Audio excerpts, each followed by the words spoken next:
AP television and film development board corporation చైర్మన్గా Bharat Bhushan, vice చైర్మన్గా మెహర్ రమేష్లు ప్రమాణ స్వీకారం చేశారు.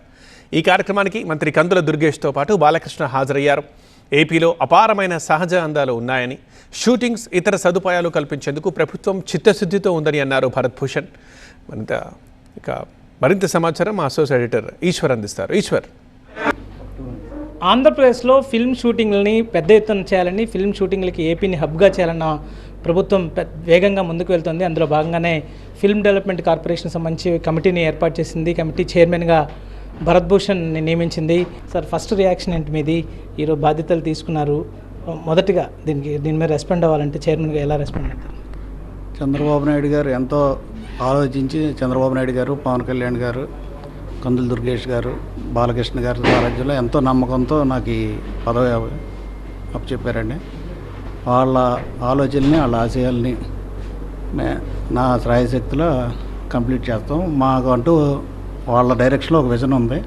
అది ఒక 20 డేస్లో మీకు మొత్తం క్లియర్ కట్గా మా యాక్షన్ ప్లాన్ ఏంటన్నది మీకు తెలియదు. ఆంధ్రప్రదేశ్కి సంబంధించి ప్రేక్షకులు ఎక్కువ మంది ఇక్కడి నుంచే ఉంటారు. తెలుగు ఫిల్మ్ ఇండస్ట్రీకి రెవెన్యూ ఎక్కువ ఇక్కడి నుంచే వస్తుంది.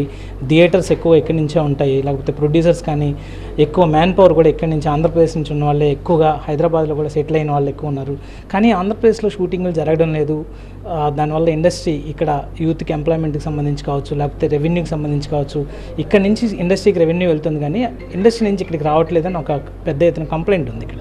సో దాన్ని అడ్రస్ చేయాలన్న ఆలోచనలో ప్రభుత్వం ఉంది. సో ఇండస్ట్రీని ఏపీకి తీసుకురావడానికి అట్లాంటి ఏమైనా, అంటే మీరు ఒక 20 రోజుల్లో ఒక రోడ్ మ్యాప్ తయారు చేస్తూ ఉంటున్నారు. సో మీకేమైనా ప్లాన్స్ ఉన్నాయా? ప్లాన్స్ మీకు చెప్పం కదండి, అమలు చేస్తాం కదా, చెప్పం మీకు. డెఫినెట్గా మీరు అన్న క్వశ్చన్స్ అన్నిటికీ ఆన్సర్ చెప్తాం.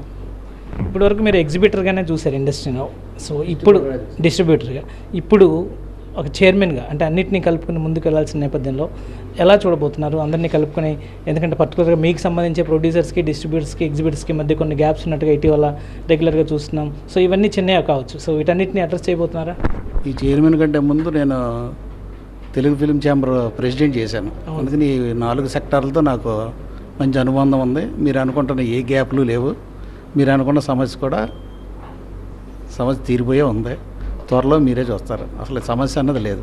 ఓకే, అది ఓకే. సమస్య లేకపోతే మంచిదే, మేము కూడా ఉండకూడదనే కోరుకుంటున్నాం. అదే సమయంలో ఆంధ్రప్రదేశ్ సంబంధించి ఇక్కడ ఎక్కువగా యూత్ ఎక్కువ మంది ఇండస్ట్రీకి రావడానికి కావచ్చు, లేకపోతే ఇండస్ట్రీలో కలిసి అనేక రకాల టెక్నికల్లో కావచ్చు, లేకపోతే ఇట్లాంటి గ్రాఫిక్స్ దాంట్లో కావచ్చు, యానిమేషన్ పనిచేయడం కూడా చాలామంది ఆసక్తి చూపిస్తున్నారు.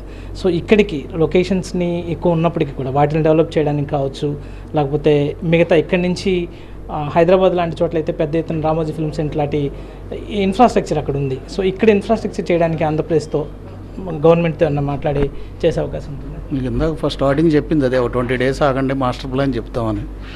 మా ప్లానింగ్ మాకుంది, మీకు త్వరలో తెలియజేస్తాం. సో ఓవరాల్గా ఏం చెప్పబోతున్నారు సార్? మీరు ఒక చైర్మన్గా ఈరోజు మెసేజ్ ఏం మెసేజ్ ఇవ్వాలి? అండ్ ఆంధ్రప్రదేశ్కి ప్రభుత్వం ఒక చాలా నమ్మకంతో మిమ్మల్ని ఈ బాధ్యతలు అప్పచెప్పింది.